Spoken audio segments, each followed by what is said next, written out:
5, 4, 2, 3. 5, 4, 3, 2, 1. Open the door. Apa close the door? Itu punya. Itu mah punya si Om Deddy. Si Om. Om Deddy. Oh, dia close ya? Iya. Kalau kita open. Open the door. Dibuka-buka panas soalnya. Gokil. Berisik banget.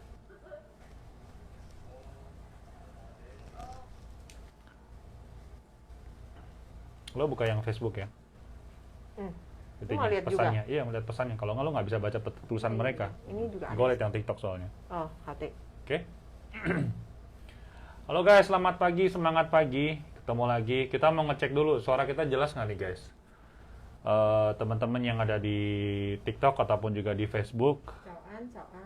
Apakah suara kita jelas? Kalau jelas, kita pengen lihat dulu nih. Lama ya munculnya ya. Lo pakai ini dong. Pakai wifi sini dong. Pakai wifi sini dong. Kalau pakai ini nggak masuk nanti. Oke, selamat pagi, Yen Xiaojie. Mimi, terima kasih udah ngasih nge-like. Thank you. Suara kita jelas ya. Selamat pagi Rosa, selamat pagi Kak Rosa. Bentar, kenapa di Facebook nggak muncul? Iya, nggak ada. Ternyata kayaknya gue salah ini deh.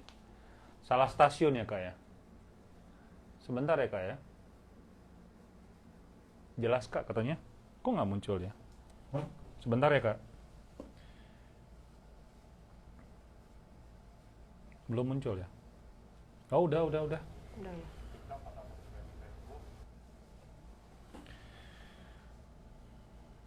Udah muncul. Udah. Tuh, si break. Mic-nya dimatiin, speaker dimatiin.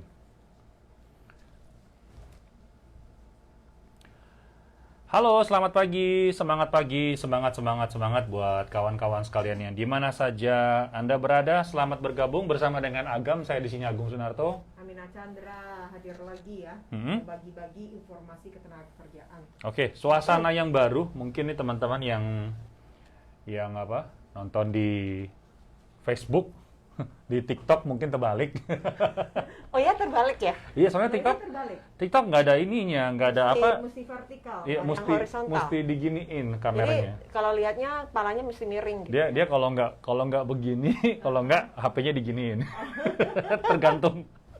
tergantung kawan-kawan. Gaya baru dalam nonton TikTok. Iya. Kok layarnya kebalik Kak? Iya, soalnya kalau ditegakin kita berdua nggak masuk gitu loh. Iya, cuma suara yang masuk aja ya. Takutnya teman-teman kaget pagi-pagi kok ada suara gitu. Iya, terbalik ini nih. Jadi supaya bisa muat semua. Kita lagi masih mencari solusi supaya TikTok itu bisa gambarnya bisa muat kita berdua gitu loh. Kalau enggak, teman-teman. Kalau enggak mesti jauh.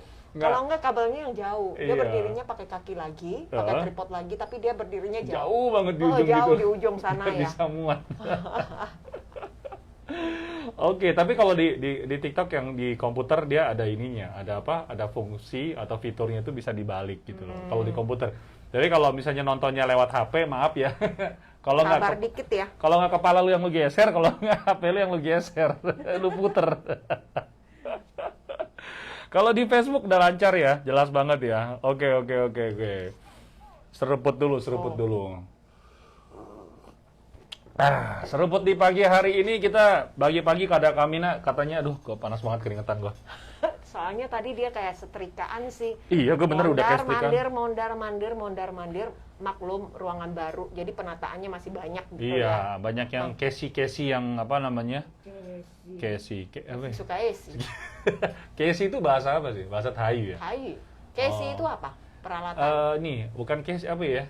Casey bukannya peralatan, Perlengkapan ya? Oke. Bang, layarnya muter katanya Desi. Iya, gua tahu. Banyak yang di TikTok pada protes nih. Soalnya kasihan juga. Karena dia pas lagi nonton kan layarnya mesti ditidurin gitu. Terus waktu mau ngetik dia harus balik gitu. Kalau nggak dia ngetik ini kan nggak terbiasa. Nggak mungkin dia ngetiknya begini. Kalau juga yang di Facebook siapa aja yang udah masuk, Restu Rizky, Elsa Iya. Owe, Kana Sari juga hadir. Iya, mohon kesabarannya yang di TikTok ya. Iya. Kita akan berusaha mencari solusi supaya kawan-kawan juga bisa lihatnya itu dengan nyaman gitu loh. Oh, Oke. ada yang kasih emoji marah. Kenapa marah? Kenapa ya? Siapa ya? Ayo, Apa siapa salah nih? ketik ya? Iya, siapa nih yang ngasih emoji marah? Mana? Gak ada, belum muncul tempat gue. Tadi ada anak lagi naik-naik kok emojinya marah. Oh, salah pencet. Moga-moga salah pencet Moga-moga ya. salah pencet ya. Pokoknya kita penafsirannya berdasarkan kita sendiri. Iya. Oke guys, hari ini ada satu kejadian yang sangat penting sekali, yaitu berkaitan dengan Olimpiade. Hore, yang ditunggu-tunggu, dinanti-nanti. Olimpiadenya harusnya tahun berapa sih? Tahun kemarin ya? Iya, 2020 Olimpiade ya. tahun kemarin gitu loh. Tapi ditunda, baru tahun ini akhirnya Iya. diselenggarakan. Kasian Jadi juga teman-teman sih. nantikan ya, malam ini ada pembukaannya. Iya. Terus udah gitu ya, ini kan gara-gara masalah soal pandemi, jadi mau nggak mau ya semuanya aktivitas yang sudah terbiasa yang kita lalui bersama setiap 4 tahun sekali, 5 tahun sekali, ataupun juga setiap tahunnya tuh semuanya mundur gitu loh. Ya akibat karena pandemi ini gitu loh. Termasuk gue juga awalnya tahun 2020 itu punya rencana ekspansi ke Indonesia itu lebih cepat, tapi semuanya terhadang oleh COVID ini gitu loh. Jadi sekarang gue mesti minum kopi pahit. Daripada ntar dia marah lagi. Iya, daripada gue emosi lagi. Sediain kopi ya, kalau enggak dia Iya. marah. Kamina, gue mau ini kasih tau dulu. Kemarin gue lupa ngasih tahu juga. Katanya untuk vaksin itu diundur lagi ya? Pendaftarannya. Dua-dua ya? Kemarin akhirnya... Pendaftarannya ya. Amina nggak ngecek sih, bukan terakhir hari apa tanggal Hari Senin, tanggal 20. Terus katanya diundur 20 lagi. hari Selasa ya. Hari Selasa ya? 19 yang hari Minggu. Senin. Oh iya gitu. Oh iya. Jadi diundur sampai tanggal 20, terus gitu diundur lagi tanggal 22. Ini nggak tahu nih teman-teman. Nasibnya gimana? Udah pada daftar? Kalau belum daftar ya. Segera daftar ya. Kayaknya udah nggak bisa, udah lewat. Oh, udah nggak bisa? Udah lewat. Dan nggak tahu nih teman-teman udah pada daftar belum. Tapi tenang aja sih ya, kalau misalkan memang belum daftar, yang pasti itu akan ada... Dibuka lagi. Gue sih yakin ya, bakal ada pendaftaran ulang ya, karena kalau misalkan tidak dibuka lagi, ya itu mungkin bisa ada kebocoran gitu loh. Gitu. Kayak misalkan hari ini kan tadi kita baru ngomong kalau di Tokyo sekarang lagi mengadakan Olimpiade. Ya kan? Nah, Olimpiade itu tentu aja mereka akan sangat ketat sekali dengan orang-orang ataupun juga atlet-atlet dari negara-negara lain itu begitu masuk mereka pasti ini lebih ketat. Diperiksa dulu, gitu loh. Kan ini semuanya lagi berdatangan ya. Iya, berdatangan masuk ke Tokyo, yang dimana atlet-atlet ini siap untuk bertanding, jadi pemeriksaannya itu bakal lebih diperketat. Iya, pasti lebih ketat lagi. Tapi tahu nggak, tadi pagi pas gua pas di kantor ya, pas lagi nyari-nyari informasi juga ya, buat kawan-kawan di sini, ternyata ada ini waktu mereka masuk ke Tokyo, itu ternyata ada yang positif. Iya, ada yang positif kan? Ada yang positif, terus udah gitu mereka ternyata, gue pikir ya orang Jepang itu sangat ini sangat strict, sangat ketat dan segala macamnya. Tapi ternyata enggak. Ternyata di sana di Tokyo itu ada ini wartawan itu jadi menyeludup ke hotel atlet. Terus udah gitu ternyata dengan mudah mereka keluar masuk. Walah. Mereka dengan mudah keluar masuk. Terus udah gitu ya pada akhirnya mereka ini ya ada beberapa atlet itu jadi positif gitu loh. Walah. Gitu. Jadi jangan selalu percaya apa kata media ya. Amina sempat dengar sih ya, ada salah satu atlet dari negara barat, Amina lupa sih, dia mengundurkan diri karena sudah positif, sudah terpapar. Iya. Akhirnya mau tidak mau harus menjalani perawatan, jadi dibatalkan keikutsertaannya. Memang disayangkan sih ya. Nah, saat ini mungkin teman-teman ya bisa ikut mendukung ya tim dari Indonesia yang ikut dalam pertandingan cabang olahraga. Ada apa aja yang diikuti oleh Indonesia tahun ini? Ada angkat besi. Angkat besi. Atletik. Atletik itu apa ya? Atletik itu kayaknya lari, lempar panah, sama yang lempar lembing. lempar lembing bukan lempar panah. Lembing sama yang itu apa sih yang kayak apa? piring ya. Lempar piring.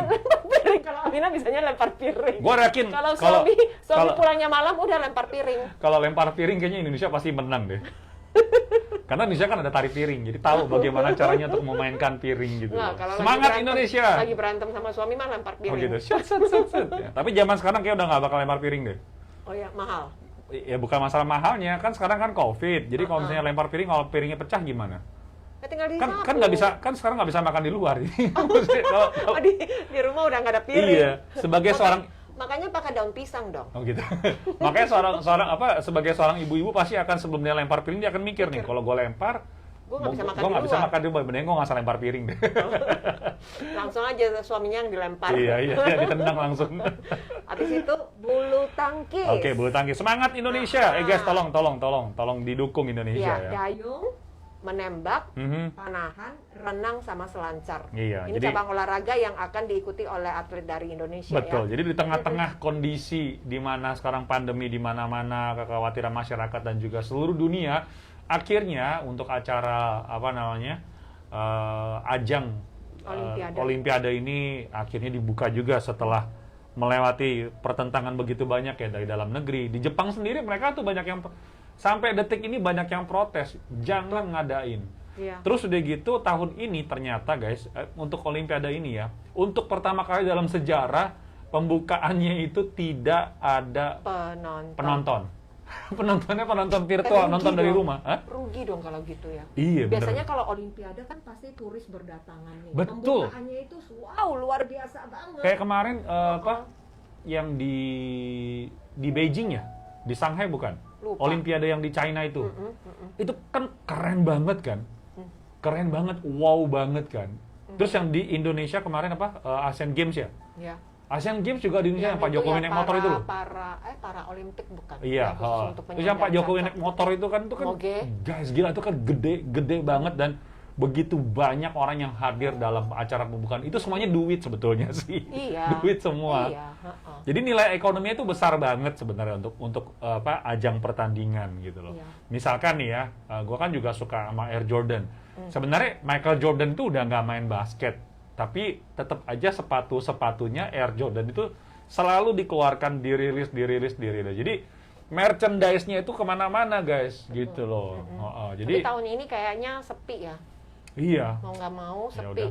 Biasanya kan kalau Olimpiade kita pasti udah tahu nih ada maskot apa nih. Terus ada produk-produk yang juga ada jual maskotnya. Tempelan maskotnya. Maskot tahun ini apa ya? Masa Corona? Enggak, harus enyah. Corona mah harus enyah. Apa ya maskot? Gue nggak tahu loh, gue nggak perhatiin. Kucing ya? Hah? Kucing bukan? Coba kita. Amina sih sempat lihat di Google aja sih ya, tapi nggak tahu ini apakah menjadi maskot dari Jepang untuk mengadakan Olimpiade. Oh, maskotnya kucing ya bener. Ya, kucing kotak-kotak nih ya. Kotak-kotak. Nggak tahu nih gue. Kotak-kotak. Iya. Jadi namanya adalah Miraitoa. Oh, dia dulu mungkin ini kali ya. Dulu bapaknya mungkin ini kali ya, pembuat bikin toa kali ya. Makanya nama anaknya Miraitoa. nama ininya, nama maskotnya kucingnya dan Miraitoa. Wah, maskot Olimpiade tahun 2020. Kok kayak ini kucing Bali ya? Kayak mirip Bali ya? Yang tari kecak itu. Tari kecak itu. Oh. Putihnya. Kotak-kotak gitu loh. Oke, tapi apapun ya, akhirnya ya sebenarnya jadi beban buat pemerintah Tokyo pasti. Pemerintah Jepang masih akan merasa bahwa oh my god, gue begitu udah menginvest sekian triliun rupiah gitu ya, ataupun juga ratusan juta dolar. Tapi ternyata gara-gara si COVID ini semuanya gitu. Tertunda, terus masih banyak pertentangan. Ini pasti jadi utang nih. Jadi ini bakal jadi utang negara gitu loh. Jadi guys, semoga kita harus berdoa dan selalu optimis kalau COVID suatu saat nanti itu hanya bagian dari flu biasa. Lagi pula ya, Amina merasakan untuk pemerintah Tokyo atau panitia Olimpiade sekarang ini pasti kerjaan mereka tuh luar biasa. Iya, stres banget. Karena setiap kali keluar masuk itu harus ada prosedur yang lebih ketat lagi. Iya, ada betul. Pemeriksaan, ada harus pembersihan, sterilisasi. Wow, ini benar-benar pekerjaan yang sangat luar biasa. Oke, jadi semangat ya guys. Dan kita akan lanjut lagi dengan obrolan informasi naker. Oke, hari ini kita bakal ngomongin apa ya guys? Yang pertama soal badai pasti berlalu. Gue berharap banget apa badainya? Badai COVID, badai infa. Satu lagi apa? Di bawah itu ya, di Makau ya. Apa namanya? Caliwang. Caliwang. Enggak tahu lah kakak. Pokoknya typhoon di Taiwan untuk tahun ini diprediksi oleh Badan Klimatologi itu bakal banyak sih. Bakal banyak. Oke guys, yang pertama nih kita mau ngomongin apa dulu ya, mengenai penyebaran berita hoax. Jadi tadi pagi gue begitu cari informasi tentang naker lah, ataupun juga soal pekerja migran, ataupun juga orang asing yang ada di Taiwan. Jadi tahun 2020 ini sekitar bulan 6, itu ada sebuah berita di daerah Chutong. Ya, Chutong di Miaoli ya. Di Chubei apa bukan? Chutong Miaoli apa Hsinchu ya? Hsinchu ya. Hsinchu apa Chubei ya? Chutong. Daerah dekat situ Oke lah. Sama-sama ada cu-nya lah. Pokoknya ini ya, di daerah Chutong. Jadi di dalam berita hoax itu tersebar di line grup ya, itu dioper kemana-mana guys. Katanya di salah satu rumah sakit disebutnya rumah sakit Chutong di bagian ICU itu ada orang yang dicurigai dia itu adalah pengantin asing ya, kemudian ada 3 orang di situ terkena COVID-19. Wah, tersebar. Nah, begitu tersebar ternyata begitu diperiksa ternyata itu adalah berita palsu katanya. Ya ilah. Gitu loh. Nah, jadi ini akhirnya dari berita tersebut itu ada 2 kasus yang serupa. Kemudian dipanggil deh 3 orang yang membuat berita tersebut sama orang yang menyebarkan informasi tersebut, gitu loh. Nah, bentar ya. Tidak disebutkan ini. Kabupaten Hsinchu ya. Tapi tidak disebutkan sini ya. Dia itu kena dendanya berapa ya? Biasanya berapa sih nyebarin berita hoax? Bukannya maksimal itu bisa sampai 3 juta. 3 juta ya guys? Bayangin ya kalau misalnya kita nggak hati-hati, karena mungkin kita juga nggak tahu sumbernya dari mana, kita asal menyebar, dan ketangkap, sudah banyak yang membaca, itu mungkin juga akan dijadikan sebagai pelaku pidana nih. Dan dendanya maksimal itu bisa sampai 3 juta. Sampai 3 juta NT. Nah, jadi makanya nih guys, kalau misalnya teman-teman yang ada di Facebook atau di TikTok, kalau misalkan kebetulan ya, melihat berita-berita seperti seperti yang nggak jelas juga sumbernya, tolong jempol tuh jangan iseng.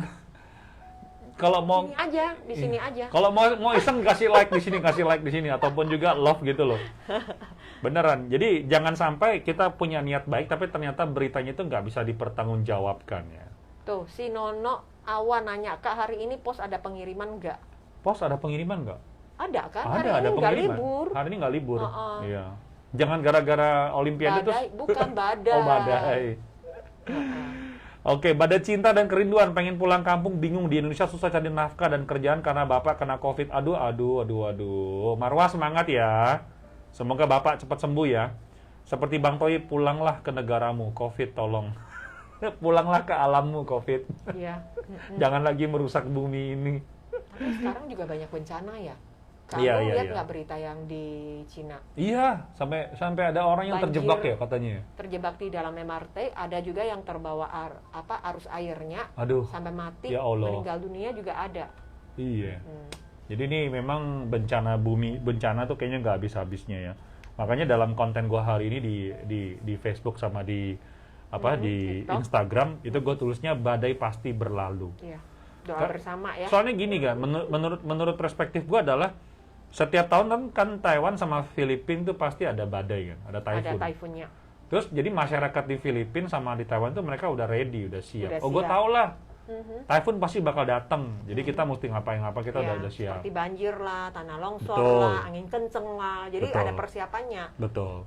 Tapi begitu datanglah badai yang datangnya secara tiba-tiba yang nggak bisa diprediksi ya seperti COVID-19 ini, ya begitu, orang jadi bingung, udah gitu vaksin belum ready gitu. Padahal 10 tahun yang lalu, kalau nggak salah gue sempat lihat juga di salah satu video wawancaranya si Bill Gates, dia mengatakan bahwa manusia untuk satu dekade kemudian dan seterusnya itu akan berhadapan dengan musuh yang nggak kelihatan, yaitu adalah virus.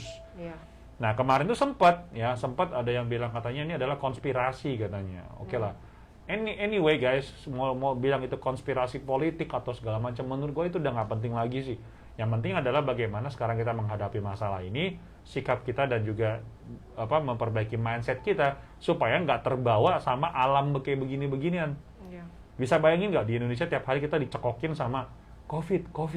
Yang meninggal berapa? Apa nggak stres? Cita. Emang sih udah, jujur aja sih Amina udah mulai down gitu, khawatir gitu. Tiap hari sama ada saudara, aja. sama teman-teman yang di Indonesia. Iya, tiap hari ada aja berita-berita kayak gitu. Jadi guys, semangat ya untuk mencari informasi ataupun juga baca-baca di sosial media itu. Kalau misalnya memang bikin kamu tambah down, ya udah kamu unfollow aja. Cari hiburan yang lain. Kalau menurut gue, perspektif gue adalah gue unfollow. Misalkan dia bagi berita nih, yang menurut gue ini kok berita ini nggak bener nih, gue langsung unfollow sih ini orang. Yeah. Karena menurut gue bukannya pertama, lu ngapain sih berita yang nggak sama sekali membantu, terus malah menjerumuskan banyak orang, terus gue lihat malah nanti konten ini malah dilihat lagi orang lain. Ya udah gue unfollow aja. Berarti kan kita bisa menjadi penyumbang. Yeah. Jadi gini guys. Menurut gue adalah kita bisa jadi menyumbangkan aktivitas keviralan dia. Iya, kita bisa menyumbang aktivitas kita di sosial media dengan men-unfollow akun yang menurut kamu itu nggak bermanfaat. Iya. Ataupun juga akun yang mencurigakan. Sumbernya nggak jelas. Iya, karena algoritma dari sosial media itu adalah semakin banyak akun ini di-unfollow ataupun juga kontennya itu kita delete dan segala macam ataupun kita laporkan ke sosial media, dianggap sama mesin dari algoritma sosial media ini akan dianggap ini konten buruk gitu loh, performanya buruk. Dia nggak bisa baca nih mesinnya nih, ini konten bagus apa nggak bagus. Dia hanya melihat bahwa jumlah pembaca, betul, dilihatnya berapa, impressionnya berapa, di share-nya berapa. Jadi semakin lu share itu akan jadi viral, terus akan dideteksi oleh sistem algoritma ini bahwa ini konten bagus gitu loh. Nah, caranya untuk menghentikannya adalah ya unfollow, kalau nggak langsung delete ataupun juga laporkan konten ini adalah konten yang buruk gitu. Jadi ini salah satunya sih sumbangsi yang bisa kita lakukan di sosial media. Oke? Baik, jadi kita ngomongin soal tadi soal ini ya, berita hoax ya guys ya. Jadi hati-hati. Tentang apa nih? Yang kedua ngomongin soal ini penting banget nih Kak Amina. Soal pindah majikan. Oh, pindah majikan, bukannya sudah boleh pindah majikan? Oh, ya udah. Sempat ditutup. Semua pekerja dari semua sektor tidak boleh pindah majikan karena berkenaan dengan epidemi yang ada di Taiwan.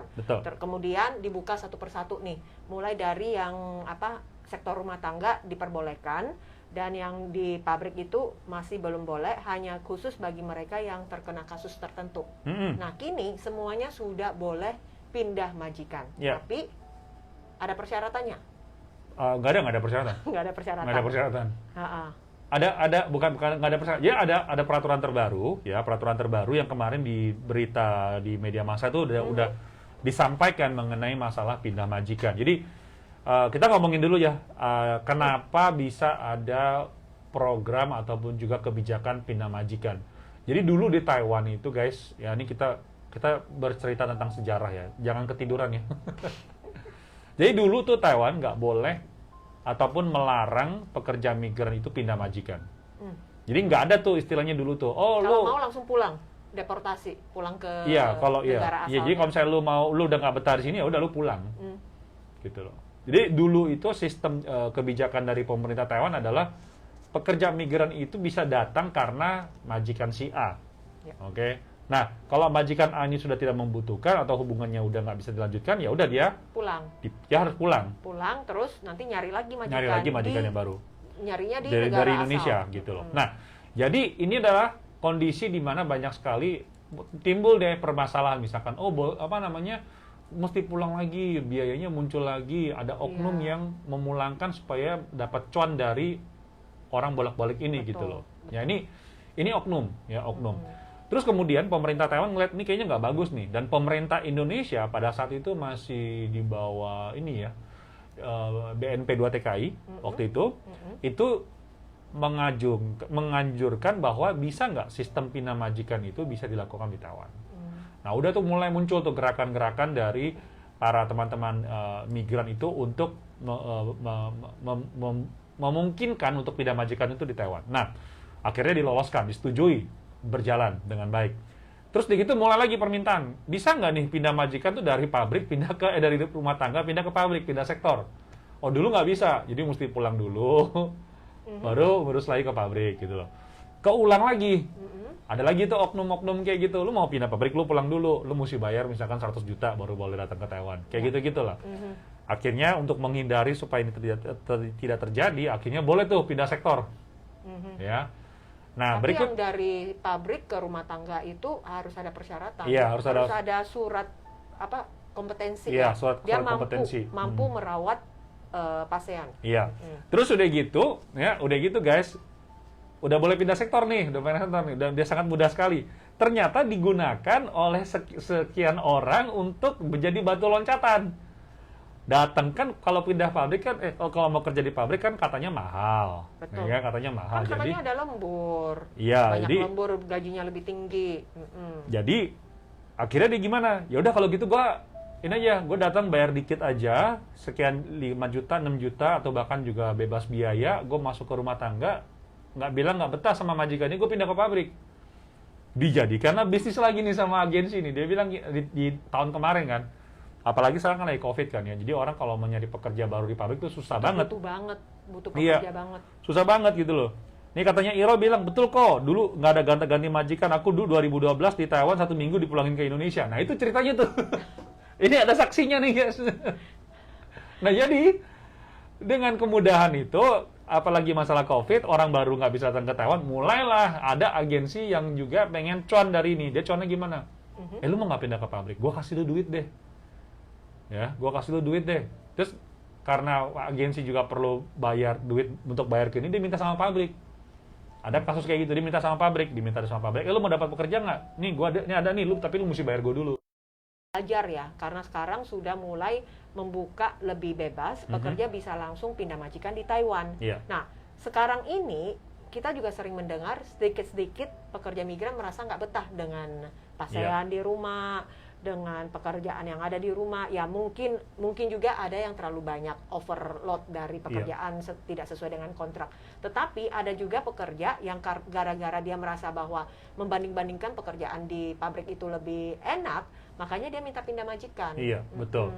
Nah, jadi kalau misalkan udah ngomongin soal pindah majikan begitu, untuk menghindari di majikan rumah tangga itu jadi batu loncatan, akhirnya pemerintah ini sekarang memberlakukan peraturan baru. Ya. Apa yang dilakukan?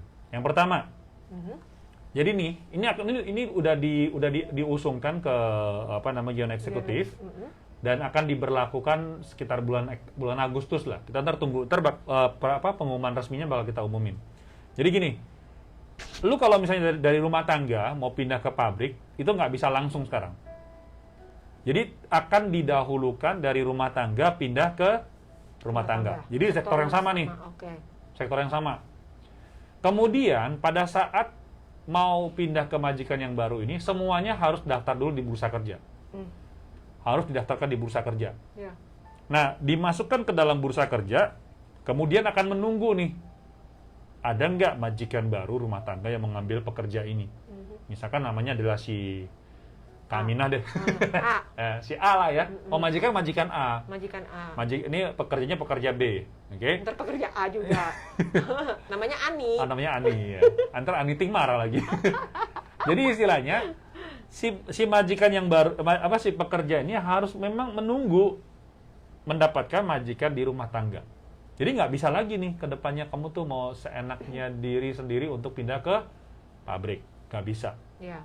Nah, sekarang ini sudah ada, modelnya sudah ada, sistemnya sudah ada. Hanya seberapa lama dia tuh harus menunggu baru dia bisa pindah sektor.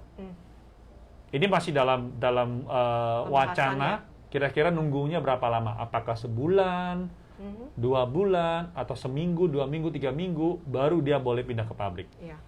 Jadi guys, jujur aja kalau misalnya kamu mau pindah ke pabrik buruan sekarang. Sebenarnya pindah majikan di Taiwan sekarang ini sudah termasuk cukup mudah ya. Iya. Yang pertama, Taiwan sudah tidak memberlakukan setelah kamu finish kontrak itu harus keluar dari Taiwan. Iya, jadi gitu. bisa langsung proses di Taiwan, baik itu melanjutkan kontrak kerja atau pindah ke majikan baru. Betul. Setelah kamu finish kontrak, kamu bisa pindah ke majikan baru. Terus di Taiwan juga ada namanya sistem Sanfang Hei. Iya, jadi kesepakatan 3 pihak ya. Iya. Majikan lama, pekerja, dan majikan baru. Iya. 3 pihak. Iya. Nah itu mereka bisa mengajukan terlebih dahulu, ketiga pihak ini sudah setuju, maka pekerja itu bisa pindah ke majikan baru. Dan sambil majikan itu menunggu surat persetujuan, surat izin dari MOL, Kementerian Ketenagakerjaan. Jadi sangat mudah sekali ya kalau pindah majikan. Betul. Menurut dengan prosedur surat-surat yang harus diajukan ya. Iya. Jadi sekali lagi ya, kalau misalkan kalian punya masalah dengan pindah majikan, usahakan terjadi sebelum Agustus. Karena setelah Agustus kita nggak tahu ya apakah akan mudah seperti sekarang ya. Tapi ini adalah akibat kebijak. Jadi kalau dalam bahasa Mandarin, sang yo zhen ce, xia yo dui ce. Jadi di tingkat ke pemerintah itu ada kebijakan pemerintah, tetapi di prakteknya itu pasti ada lika-liku yang bisa dilewati jalan tikus gitu. Ya. Kirain aku pindah ke kerjaan aja, dari pekerja pindah jadi majikan. Oh itu boleh. Jadi di Taiwan jadi pekerja, pulang jadi juragan. Iya. Nah, gitu guys. Ini udah banyak nih teman-teman yang seperti ini. Oke, kita buka sesi tanya jawab ya Kamina ya, boleh ya, sambil nanti kita akan buka juga, kita akan sambil sharing, kalian juga boleh meninggalkan pertanyaan di bawah ini. Oke, ini udah beberapa teman-teman yang udah ninggalin pertanyaan itu di TikTok sama di FB, Facebook ya. Oke, pertanyaan pertama nih dari TikTok dulu ya. Oke. Si Edwin katanya, Koko gimana nih info sistem perpanjang paspor? R-nya sampai 2. Perpanjang paspor, ya bisa diajuin. Ya, ini masih siaga 3, jadi 1 bulan sebelum sampai tanggal berapa sih? 26 apa 28 ya? Iya. 26 Juli, 26 Juli ya. Jadi tetap ya, harus pakai online ya ngajuin ya. Sai P4 katanya, saya finish bulan 11, aman nggak kok kalau pindah majikan? Aman nggak ya? Pindah majikan selalu aman. Tergantung majikannya. Iya. Tergantung dari lingkungan kerja kamu. Proses pindah majikan aman, cuman dapat majikan seperti apa kita nggak tahu ya. Suryani, kok kapan nih Taiwan buka karena adik mau ke sini? Saat ini belum ya, karena masih masa pandemi. Terus kalau untuk situasi kondisi di Indonesia itu sepertinya juga semakin memburuk. Ya kita berdoa bersama Indonesia? sih. Enggak lah, udah mendingan lah. Udah 30.000. Kemarin kan 50.000. Indonesia itu tercatat sebagai negara resiko COVID yang utama tinggi. Jadi maaf ya, harus sabar. Oh, bikin paspor online ya kok? Iya betul. Nih, Hikari El Lestari, kok aku mau nanya, saya vaksin pertama di Taiwan dan vaksin keduanya di Indo bisa nggak? Harusnya sih bisa ya. Pertanyaan yang sangat bagus. Harusnya sih bisa. Kamu kalau habis terima vaksin 1, bawa buktinya ke Indonesia. Kan ada sertifikatnya. Iya. Ada kartunya kan? Ada kartunya kok ada nggak temen gue? Tulisnya Mandarin apa Inggris ya? Tapi kan jelas ada tulisan apa? Enggak. Vaksin apa? Iya, jenis Mandarin. vaksin. Mandarin kalau nggak salah. Nggak ada tulis AstraZeneca atau gitu. Kayaknya ada deh, ada AstraZeneca. Kayaknya ada tulisannya deh. Jadi kartu abis vaksin tuh dibawa pulang, jangan dibuang ya. Oke? Nanti kan masih mau yang kedua kali. Ntar ada ketiga kali lagi. Iya. Udah kayak anak-anak nih. Lanjut nih dari si Iro. Koko ajukan cuti ke Indonesia lagi dong. Ini gimana mau ngajuin? Sekarang Indonesia lagi parah begini gitu loh.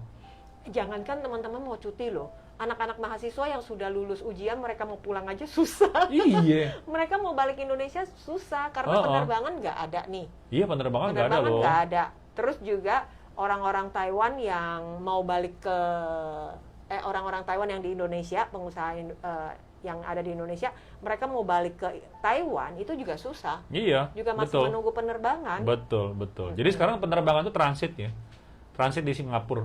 Ya, transit di Singapura. Cuman kemarin ada berita dari Kemlu katanya ada pesawat charter Batik Air itu dibatalin. Dibatalkan. Yang rencananya 27 Juli, 28. Rencananya 28, terus dibatalkan. Oh, dibatalin.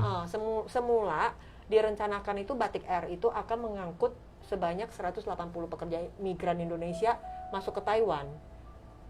Loh. Bawa pulang. Terus mereka ini akan bawa pengusaha itu terbang ke Taiwan. Oh, jadi berangkatnya bawa orang Taiwan, baliknya bawa orang Indonesia. Tapi iya itu dong. Dibatalkan. Kenapa? Itu dibatalkan kalau menurut dari penerbangan yang di Indonesia itu karena ada perubahan rute penerbangan seperti untuk izinnya maksudnya. Iya, rute penerbangan. Mungkin karena namanya apa ya? Amina juga kurang jelas perjanjian sih. Kali ya. Perjanjian seperti untuk ini kan ada hubungan sama bisnis ya, jalur penerbangan. EVA Airlines.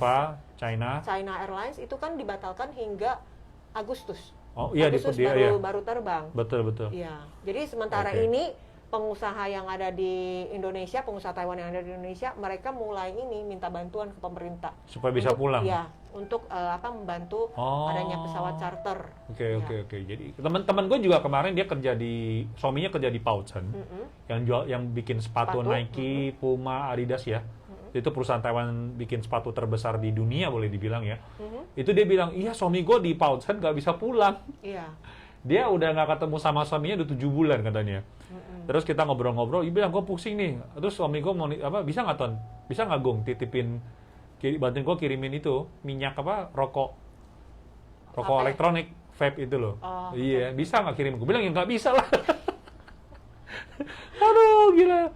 Terus juga banyak sih mungkin mereka pengusaha itu nggak cuma sendiri, ada keluarga juga yang dibawa ke sana seperti anak-anak, orang tua, belum lagi orang tua itu yang menderita penyakit kronis. Iya. Nah, mereka kehabisan obat. Sementara kalau misalnya berobat ke rumah sakit yang ada di Jawa Timur dan Jakarta itu juga penuh. Benar-benar penuh gitu loh. Oke, katanya Imratin katanya nggak usah mikir pulang dulu karena Indonesia kasusnya lagi tinggi. Aduh, sedih ya. Iya. Guys, berasa sedih nggak sih? Maksudnya kita ini mau pulang aja susah banget. Kayak jalan untuk pulang tuh kayak jauh dan lama gitu loh. Umi katanya, Kak, gimana caranya bikin paspor online ya? Bikin paspor online. Kamu itu aja ke apa? KDI hubungin aja ke KDI. Iya, itu kan ada fanpage-nya KDI Taipei. Kamu cek di situ. Setahu aku mesti 1 bulan sebelum jatuh tempo baru boleh ya. Sulis nanya, 15 tahun masih boleh diperpanjang nggak, Kak? Saat ini kayaknya bisa deh. Dulu begitu dibatasin 12 tahun, tanya, 12 tahun udah habis boleh diperpanjang nggak? Boleh diperpanjang jadi 14 tahun. Sekarang udah 15 tahun nih, kan boleh kan diperpanjang setahun kan? Dia nanya lagi, boleh nggak diperpanjang lagi? Terus aja pertanyaan yang ini diulang-ulang dulu. Angkanya beda, Kak. Oh gitu ya? Dia udah bertambah. Sebenarnya ini udah lebih dari 14 tahun kan? Oh iya. Soalnya kan di Taiwan itu kan hanya maksimum itu untuk yang rumah tangga kan cuma 14 tahun. Ini cuma karena COVID, pandemi. Iya, jadi diperpanjang setahun lagi jadi 15 tahun. Tapi gue rasa ya, kalau misalnya nih, menurut lu gimana? Apakah nanti ini kalau COVID tahun depan nggak selesai-selesai nih ya? Menurut lu bakal diperpanjang lagi nggak nih? Iya. Kalau lu Menteri Ketenagakerjaan lu bakal perpanjang nggak? Iya. Terus kedua, kalau misalkan lu Menteri Ketenagakerjaan di Taiwan, kan banyak nih kaburan di luar nih swasta nih. Diputihkan. Iya. Lu bakal memutihkan nggak? Kalau lu Menteri Tenaga Kerja, lu bakal putihin nggak orang-orang yang ini? Disortir kali ya. Mana yang agak hitam, yang agak susah. Jadi itu diskriminasi lo. Dicoklatin dulu. Diskriminasi lo. Itu butuh tergantung dari kasusnya. Oh iya. Jadi kalau misalnya dia kabur itu karena dia nggak betah doang, ya udah kita putihkan gitu ya. Maksud lo gitu? Kalau kopi diputihkan kan susah. Kalau coklat susu diputihkan kan lebih gampang. jadi mesti diwawancara dulu. Jadi jadi menurut lo kalau misalkan mau memutihkan, dia harus tanya lu kenapa kabur gitu ya. Kalau kaburnya cuma karena nggak betah, ya udah kita putihkan. Tapi karena dia itu kabur karena dia ada kasus dengan majikan sebelumnya, jangan diterima. Maksud lo gitu? Bukan, mungkin ada yang memiliki tindakan pidana. Iya, Nah, maksud itu gue mungkin gitu. harus dipertimbangkan. Oh, itu kalau ada pidana ya pasti harus disidang, harus masuk pengadilan gitu. Ya benar, gue juga setuju sih. Kalau gue jadi menteri, gue akan bilang, ya udah kita bersihkan aja nih yang kaburan. Ayo pilih Kak Agung, pilih Kak Agung, pilih Kak Agung kampanye, untuk diputihkan. Jadi gue jadi orang putih. Enggak, soalnya memang kalau sampai tahun depan Indonesia dan Taiwan ini belum buka penerbangan, ataupun juga nggak bisa mengirim tenaga kerjanya, ini majikan-majikan di Taiwan ini yang nggak mampu ini bisa kelabakan, beneran. Tapi menurut Amina ya, pemutihan ini gara-gara COVID. Menurut Amina itu gara-gara COVID, karena memang harus mencari agar orang-orang itu lebih berani untuk menyampaikan bahwa dia itu pekerjaan resmi baru bisa menjaga kesehatannya. Iya, oke. Tapi yang pasti gitu sih. Oke guys, jadi moga-moga aja deh tahun depan gue jadi menteri ya. Biar putih semuanya. Biar jadi putih dan bening. Biar yang swasta bisa dapat kerjaan di sini, terus gitu aman dan juga bisa mensejahterakan keluarga di tanah air. Oke guys, kita mesti pamit dulu ya. Semoga kalian suka dengan acara kita.